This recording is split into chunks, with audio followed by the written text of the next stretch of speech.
Bueno, no sé si que también se me escuche, pero pues voy a tratar de hablar algo fuerte o acercar un poco el portátil. Esto es un portátil que no es el mío, pues como ustedes ya saben, a mí me robaron el portátil, entonces estoy usando uno prestado.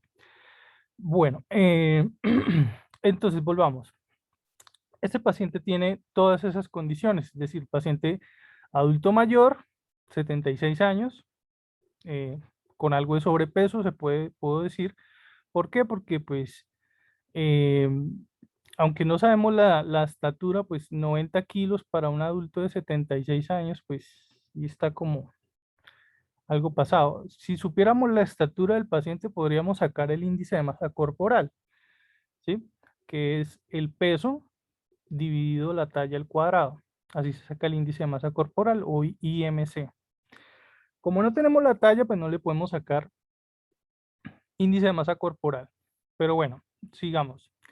Ex es fumador, exfumador. Significa que el paciente durante su juventud o en algún momento de su vida fumaba, que tenía el hábito de fumar. Eso puede estar relacionado con problemas respiratorios, como ya lo sabemos. Y de hecho, cuando vamos a ver los síntomas, recuerden que los síntomas, a pesar de que digamos, tienen menos importancia que los signos, es igual hay que tenerlos en cuenta. Entonces, consultó urgencias por un cuadro de 10 días con fiebre alta no cuantificada, es decir, no se le tomó la temperatura, pero se sabe que la tuvo alta porque, no sé, de pronto el paciente manifestó tener fiebre. Disnea, ya sabemos que es dolor o dificultad para respirar. Eso podría estar relacionado con su hábito de fumar. Y dolor precordial intenso, es dolor en el pecho, ¿sí? O llama angina de pecho, que puede ser una señal de enfermedad cardíaca, ¿sí? O un posible infarto agudo de miocardio. Entonces, a este paciente habría que tomarle un electrocardiograma, acompañado de diaforesis intensa con incremento del trabajo respiratorio. Entonces, lo que está agotando el paciente es esto, el esfuerzo respiratorio, eso lo está agotando. Pero sigamos. Entonces, el paciente está en urgencias y aquí en el caso clínico vemos unos diferentes horarios. Inicialmente todo esto estaba en letra color negro, no había nada de colores, pero pues viendo que de pronto sí se podían enredar o confundir, decidí ponerle colores para que le prestara más atención a los datos. Bueno, acá tenemos que dice a las 7 de la mañana, aquí hay horario de la mañana, horario de la tarde, horario de la noche. A las 7 de la mañana se inicia infusión de solución salina, 0.9%, 100 cc más 40 unidades de insulina a 5 cc hora. Bueno, en esta primera parte, aquí hay una trampita. Creo que es la única trampa que hay en el taller y está apenas empezando, que es aquí. Si bien yo le resalté a ustedes el 100, porque obvio es una cantidad de líquidos, no voy a anotar esos 100 todavía en la hoja de líquidos. ¿Por qué? Porque interesa lo que está más adelante. Dice a 5 cc hora, es decir, no le están pasando estos 100 de entrada, ¿sí? No es un bolo, ¿ya? Diferente si dijera al paciente se le inicia un bolo de 100 y continúa 5 cc hora, pero no dice que le hayan administrado un bolo, ¿sí?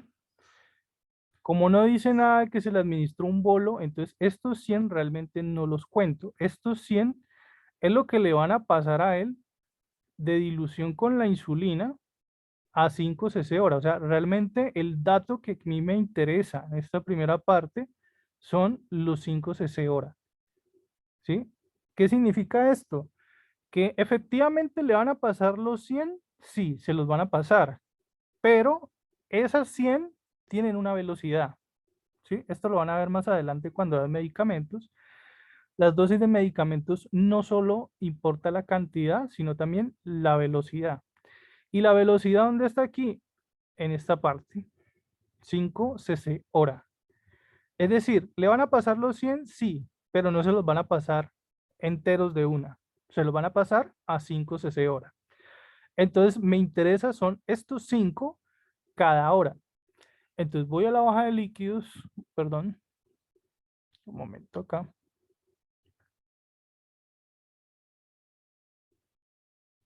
Y desde el momento en que le iniciaron, revisemos de nuevo a qué hora le iniciaron, a las 7 de la mañana.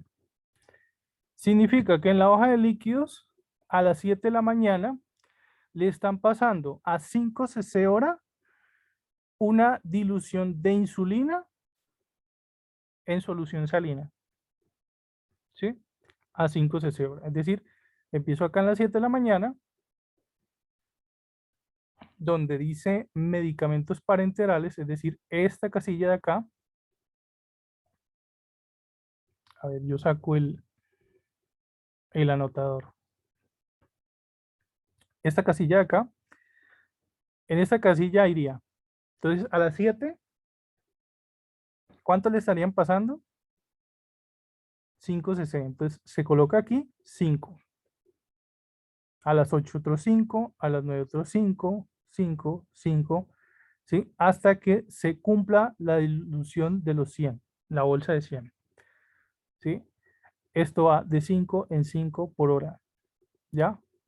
Esa es la única trampita que había en el taller. De resto, lo demás simplemente era ponerle cuidado a los valores.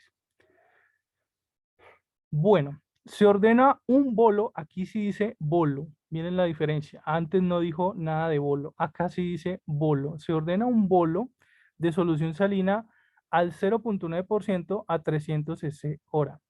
Cuando dice bolo, significa que eso sí se lo están pasando de entrada, ¿sí? Entonces dice 300 cc hora. Entonces estos 300 se sumarían con los 5 de acá. Serían 305. Recuerden que hay que ir sumando eso. Y continuar a 60 cc hora por 24 horas. Es decir, que se le administran estos 300 cc porque es un bolo, ¿sí? Y después de que pasen estos 300, simplemente ya para las siguientes horas, es decir, para las 8, acá otra vez, 8, 9, dice continuar a 60 cc hora, ¿sí? Continuar a 60 cc hora. Entonces, como son 60 más los 5 de la insulina, ¿cuántos irían ahí? 65. Entonces, 65, 65, 65. ¿Sí? Está recibiendo doble goteo. Y a las 11 de la mañana se inicia un tercer goteo. ¿Sí? ¿Se acuerdan cuando yo les hablaba de las llaves de 3 vías? Que sirven cuando un paciente tiene varios goteos a la vez. Para no ponerle, canalizarle 2, 3 venas, pues simplemente usas una llave de 3 vías y con un solo acceso venoso les puede estar pasando 2 medicamentos al mismo tiempo. A las 11 de la mañana dice, se inicia, destroza al 5%, se inicia, destroza al 5%, cc más 50 miligramos de nitroglicerina a 8 cc hora. Este ya es otro goteo diferente. ¿Por qué? Porque los otros dos eran solución salina. Este dice destroza. Destroza al 5%. ¿Cuál es la diferencia entre la destroza y la solución salina? Que la destroza es una solución que tiene glucosa. Esa es la principal diferencia entre la destroza y la solución salina. La solución salina, pues como el nombre lo dice, es salado, es agua salada, tiene cloruro de sodio. Y la destroza tiene glucosa. Esa es la diferencia entre destroza y solución salina. Así como hay diferentes concentraciones de solución salina, hay una que viene a la mitad, que es solución salina al 0.45%, hay solución salina al 3 y al 5%. Asimismo, hay destrozas de diferentes concentraciones. Hay destroza de 5%, destroza al 10% y creo que la más grande es la destroza al 50%, pero eso es en un caso de emergencia. En casos de emergencia se usan esas destrozas de 50%. Generalmente se usa destroza al 5 y al 10. ¿Sí? La destroza al 10 veíamos que se usaba, por ejemplo, cuando un paciente iba a iniciar nutrición parenteral o, para el caso contrario, para destetar a un paciente de nutrición parenteral. ¿Sí? No se hace ese cambio tan brusco de nutrición parenteral a nutrición enteral, ¿no? Sino que se le quita la nutrición parenteral, se le pone destroza al 10% y luego sí se pasa a la sonda nasogástrica o nasoyeyunal para que el paciente empiece con su nutrición enteral. Entonces, la destroza al 10% me sirve mucho para eso. Y la destroza al 5%, pues es un poco más suave, con menos carga de glucosa, entonces sirve para ciertos tipos de diluciones de medicamentos. Entonces, acá lo están usando para diluir nitroglicerina. Entonces dice 100 cc más 50 miligramos de nitroglicerina a 8 cc hora. Entonces, aquí sí ya no le resalté el 100, porque es que realmente no le estamos pasando los 100. ¿Ya? Esta es la cantidad total que se le va a pasar, ¿sí? Pero esa cantidad va a ir a una velocidad, y aquí está la velocidad, 8 cc hora. O sea, realmente es muy pequeña la cantidad que le pasa en una hora. 8 cc en una hora, eso no es nada, es una cantidad muy, muy pequeña, ¿sí? Entonces, lo mismo acá, 5 cc hora, es una cantidad extremadamente pequeña, ¿cierto? Pero a medida que yo voy sumando esas pequeñas cantidades, pues la cosa se va poniendo grande, ¿cierto? Entonces, ¿qué significa? Que en cada hora yo tengo que sumar estos 8, estos 5 y estos 60, ¿ya? Entonces, realmente, ¿cuánto está recibiendo el paciente por hora? ¿Sí? ¿Cuánto está recibiendo ese paciente por hora? Entonces, 60 más 8, 68 más 5, 73, ¿cierto? Entonces está recibiendo realmente el paciente por hora, está recibiendo 73 cc por hora, ¿ya? Yo sé que esto es complejo porque esto no lo hemos hablado y no lo hemos hablado porque es de otra norma. Esta norma es exactamente donde se habla de esto, en la norma de medicamentos, ¿sí? Cómo se diluyen los medicamentos, cómo se pasan los medicamentos, etcétera, etcétera. Pero por eso mismo se los metí en este taller, porque les sirve a ustedes también como una introducción para cuando vayan a ver lo que es medicamentos, ¿sí? Y las preguntas están más relacionadas con todos los temas que hemos visto hasta ahora, hasta la fecha.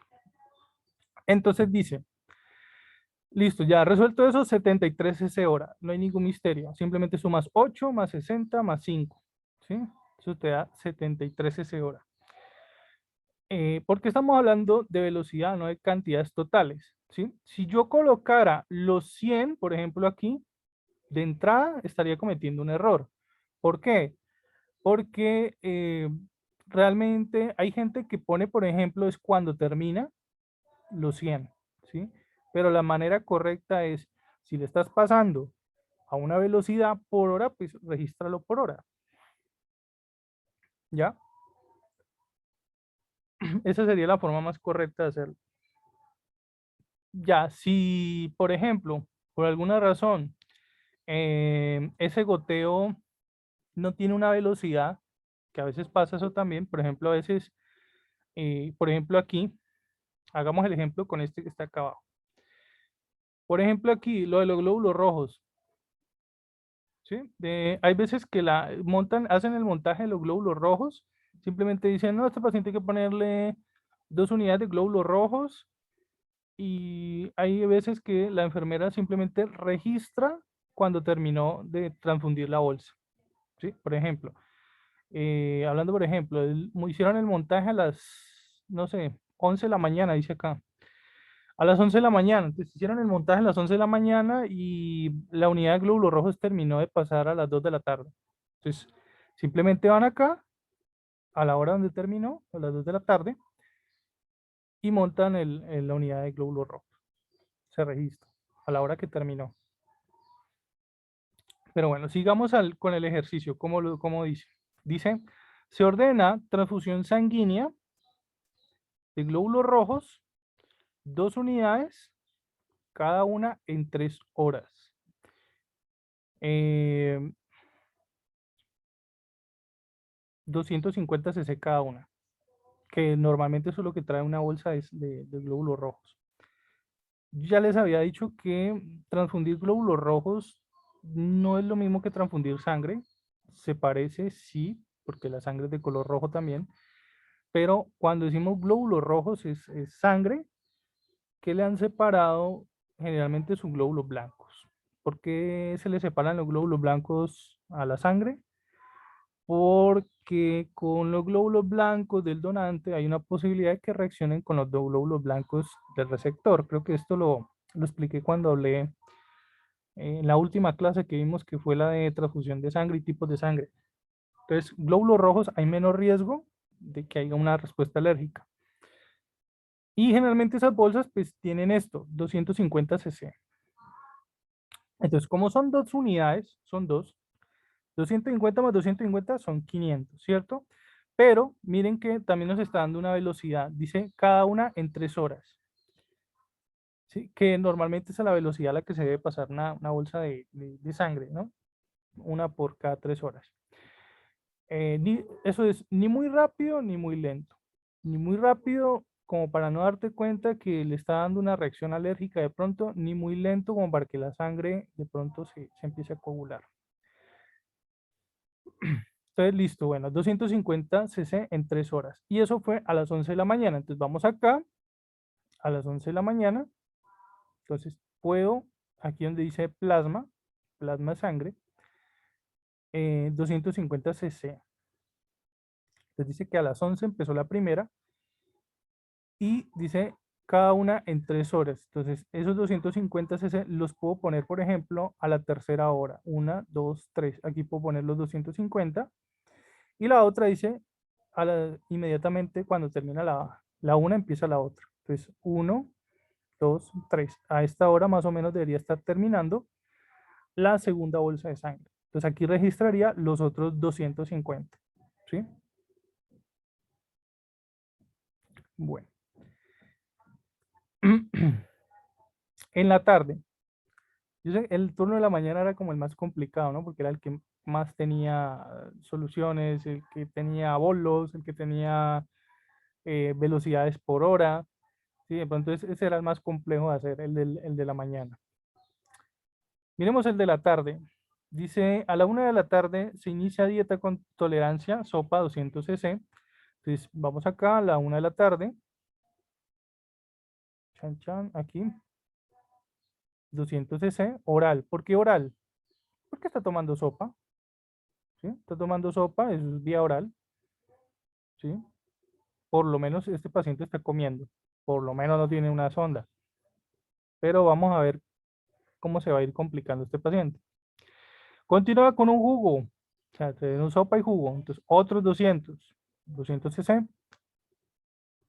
Yo les había dicho antes que en otro modelo, otra hoja, que no es esta, es otro modelo diferente, vuelvo y le digo, cada hospital, cada clínica tiene una hoja diferente de control de líquidos, sino que esta me pareció como la mejor, como para trabajarla, ¿sí?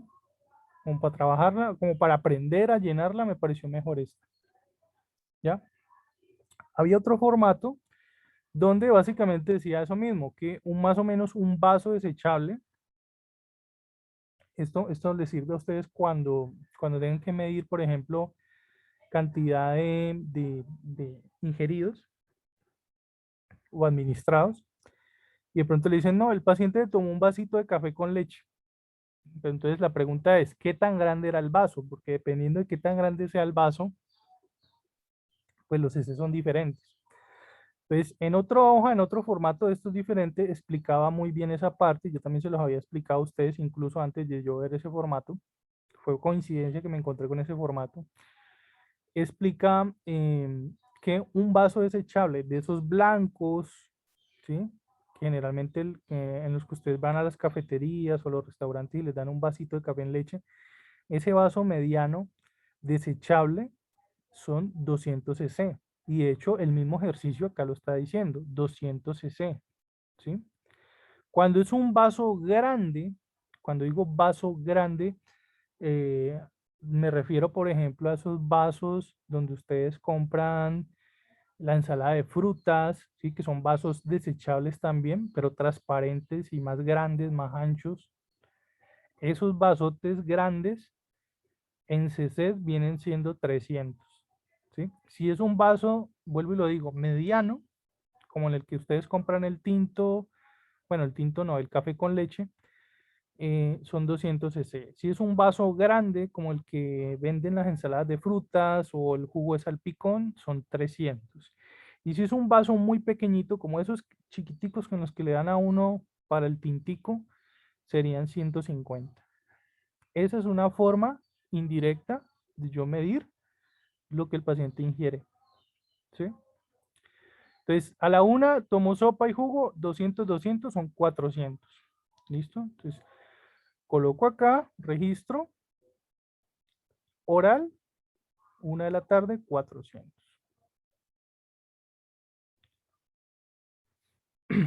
Durante las 12 horas de la noche se ordena transfusión de plasma fresco congelado 250. Eh, Esto ya fue en la noche, no sé por qué me salté esa parte, pero bueno, dice a las 12 de la noche. Entonces, esto iría realmente en el turno de la noche. Plasma fresco congelado, entonces iría acá en la casilla de plasma. Sigue siendo un administrado. Hasta ahora hemos visto solo administrados. Solo administrados. Luego viene una parte donde habla de los signos vitales y por eso yo los coloreé, ¿cierto? De verde, para diferenciar estos valores de lo demás. Lo que está en azul son, en azul fuerte, en azul rey, son todos los administrados, ¿sí? Lo que está en verde son signos vitales y lo que está en lila o morado es los electrolitos. Lo que está en rojo oscuro, ácido base, que son estos de acá, y lo que está en azul claro, la FIO2. Bueno, entonces, la primera pregunta decía, trastornos de los signos vitales, determine los trastornos de los signos vitales y su presión arterial media. Entonces, esto es un tema ya viejo, esto ya lo hemos visto, esto ya lo hemos hablado, lo vimos en la norma de ayudas diagnósticas, vimos que eran signos vitales, cómo se tomaban, etcétera, etcétera. Entonces, paciente tiene 195, 110 de presión arterial. A veces dice PA o TA, es lo mismo PA o TA. PA es presión arterial, TA tensión arterial, es lo mismo. Lo mismo con la presión arterial media. A veces dice TAN o a veces dice PAM, es lo mismo. Tensión arterial media, presión arterial media. Bueno, entonces 195, 110. De entrada, con solo yo ver este número, yo ya puedo saber cómo está el paciente, su presión arterial. ¿Cómo está? Tiene una hipertensión. Tiene hipertensión, exactamente. Porque lo normal es de 120, 80 máximo para la sistólica y para la diastólica. Entonces, el paciente de entrada, yo digo, el paciente está hipertenso. Y sus antecedentes me lo recontraconfirman. Me decían que el paciente tenía antecedentes de hipertensión arterial. Entonces, reconfirmada esa hipertensión. Ahora, ¿cuánto es la presión arterial media? Que era la segunda parte de la pregunta. Entonces, para eso, eh, hago apoyo con la calculadora, ¿sí? ¿Cómo se saca la presión arterial media?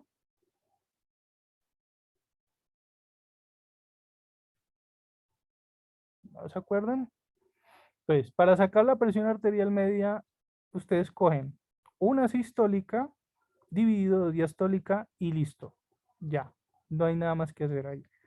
Entonces, ¿cómo así que una sistólica más dos diastólicas y dividirlo? Entonces,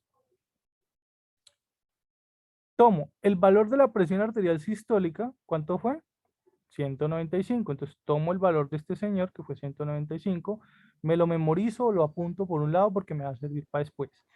Y dice que es una sistólica más dos diastólicas dividido 3. Entonces, ¿cómo son dos diastólicas? Pues miro cuánto fue lo que el señor sacó de diastólica, ¿cierto? 110. Entonces, 110 por 2, o que sería lo mismo 110 más 110, Pues 110 más 110 es 220, o 110 por 2 lo mismo, ¿cierto? Entonces, ahora lo sumo con la sistólica, que fue 195. ¿Ya? Con eso estoy haciendo la fórmula. Una sistólica más dos diastólicas. ¿Sí la pillaron? Me da 415. Y para finalizar, se divide entre 3. Entonces, dividido 3. Me da 138.3333. O sea, 138.3. ¿Sí? Entonces, la presión arterial de este paciente, presión arterial media, perdón, 138. ¿Sí? Ese es el valor de su presión arterial media. ¿Sigue siendo alta? Sí, por supuesto que está alta. ¿Por qué? Porque la presión arterial media para un paciente sano debería ser de 93. ¿Sí? ¿Qué es lo que nos da cuando lo hacemos con el máximo valor de 120/80? ¿Sí? Si yo lo hago por 120/80, ¿cómo nos daría? Entonces, 80 más 80, o 80 por 2, que es lo mismo. Uy, ya me está saliendo el letrero del tiempo. 160 más 120, que es lo máximo para la sistólica, me da 280 dividido 3. Miren lo que nos da, 93.333. Es decir, que la presión arterial media para un paciente sano debería ser de 93. ¿Sí? Pero acá este señor, volvámoslo a hacer, tenía 110 por 2 más 195 dividido 3. Tenía 138.333. Sigue siendo una presión arterial media muy alta. ¿Para qué es importante la presión arterial media? Sirve para pacientes con traumas. ¿Se acuerdan cuando vimos el tema de trauma craneoencefálico? Sirve para esos casos. Saber cuánto es la presión arterial media. Y pues también puede servir para otros usos. El médico definirá qué medicamento usar, pues dependiendo también de su presión arterial media. Bueno, cerremos por ahora la calculadora. Vamos con los otros, porque hasta ahora solo hemos hablado de un solo signo vital. Entonces tenemos la frecuencia cardíaca, 124 por minuto. De entrada, ¿cómo está eso? ¿Normal, aumentada o disminuida? Está aumentada y presenta taquicardia. Exactamente. Entonces 124 está muy alta porque hemos dicho que lo normal de la frecuencia cardíaca es de 60 a 80 latidos por minuto. ¿Sí? Después de 100, hay un rango entre 80 y 100 que uno dice, bueno, está alta, pero aguanta. Pero ya después de 100 uno dice que definitivamente es taquicardia. Entonces, este paciente está taquicárdico. Entonces, aquí en la respuesta de la había que colocar eso. El paciente tiene hipertensión, tiene taquicardia. Esa era la parte que Mayerlin me decía que no entendía. La frecuencia respiratoria, 35 por minuto. ¿Aumentada, normal o disminuida? Está normal. Está aumentada. Porque ¿cuánto es lo normal de la frecuencia respiratoria? De 12 a 20. ¿Se acuerdan? De 12 a 20. ¿Sí? Incluso había unas guías que decían que de 12 a 15, otras que de 12 a 18. Yo les dije, no, tomen el rango máximo como el 20. Porque después de 20 es que nosotros empezamos a decir que el paciente tiene, ¿cómo le decimos cuando está aumentada la respiratoria?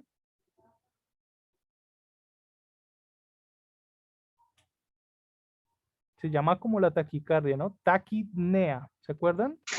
Taquipnea, ¿sí? Si fuera disminuida sería bradipnea, pero como está aumentada es taquipnea, similar a la taquicardia, ¿no?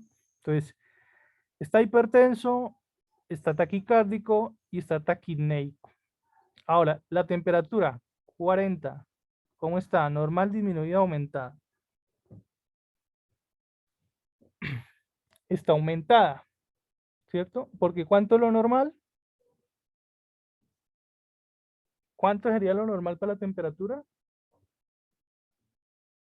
Mínimo De Mínimo 36 36,7 grados centígrados. a 37,5 grados centígrados. Entonces, tiene 40. ¿Cómo está? Pues está aumentada, está por encima del valor máximo. Entonces, ¿qué tiene este paciente? Tiene una fiebre y no cualquier fiebre. Eso es una fiebre muy alta. O sea, estamos diciendo que de 38 ya es fiebre o febrícula. 38,5 le dicen fiebre moderada y de 39 para arriba le dicen fiebre alta o fiebre severa. Ese paciente tiene 40, o sea, es una fiebre muy fuerte. ¿Puedo decir que tiene una infección? No, todavía no. Yo no puedo decir que tiene una infección solo con que tenga fiebre, ¿sí? Porque mire que detrás tiene otros problemas ahí escondidos. Tiene la taquicardia, tiene la hipertensión, tiene la taquipnea. Yo no puedo asociar esa fiebre a una infección porque tiene muchos otros problemas este señor detrás, ¿sí? Detrás de él. Tiene, como dice por ahí, tiene muchos demonios. Bueno, desde las 9 a las 7, dice, luego fue normal. No entiendo, ni yo entiendo por qué decía esa parte de normal. Diaforesis es sudoración. ¿Sí? El paciente está sudoroso. Claro, es que ¿quién no va a estar sudoroso con esa temperatura tan alta? Cualquiera. Diaforético. Paciente diaforético es ese, el paciente que suda y suda y suda. Entonces, si está sudando, ¿qué significa? Fuera de la fiebre, que está perdiendo líquidos, porque por el sudor se pierde líquidos.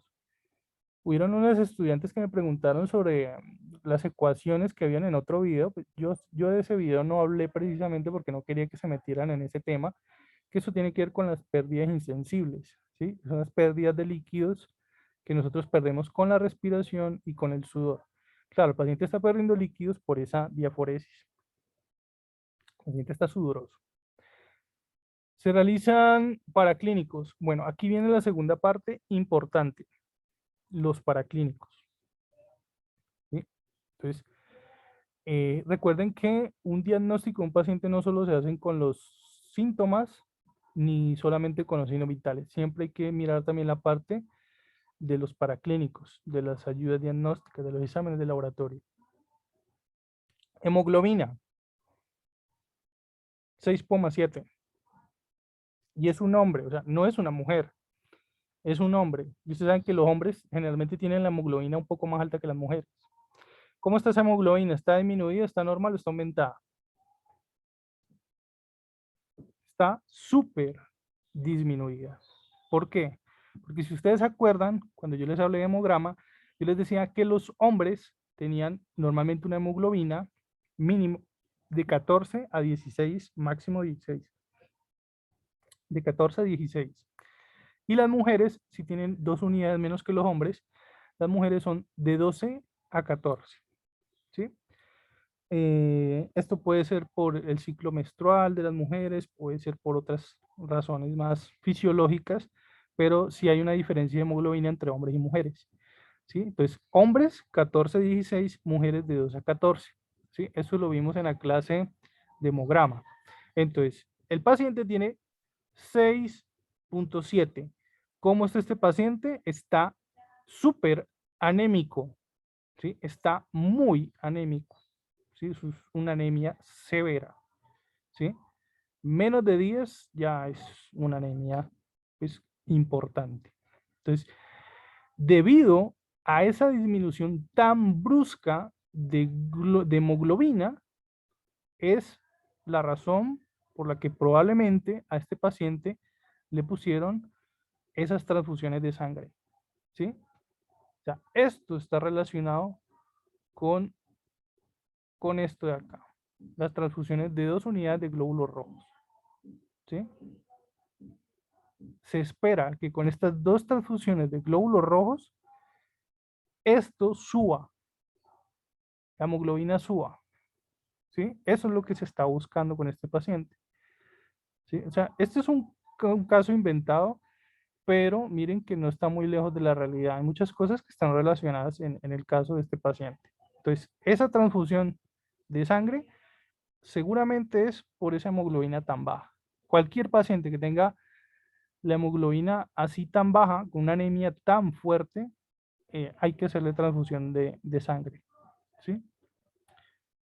Bueno, espero que haya quedado claro esa parte. Nos vamos a tener que ir a un corte porque se nos va a cerrar la sesión. Queda menos de un minuto. Bueno, y si la hemoglobina está baja, tengan seguro que el hematocrito también va a estar bajo, ¿sí? Entonces no se les haga raro que el hematocrito esté bajo. Pero bueno, eso no lo preguntaban, en ninguna de las preguntas hablaba de si el paciente tiene anemia o cómo está la hemoglobina, no. Por eso no lo pinté de ningún color, lo dejé en negro. Pero sí era algo interesante de ver, ¿sí? Entonces ahorita hacemos la pausa y cuando volvamos hablamos de los electrolitos, ¿vale? ¿Sí? Falta hablar de los electrolitos que son los que están en color lila o color morado. Bueno, entonces volvemos ahorita, ¿vale?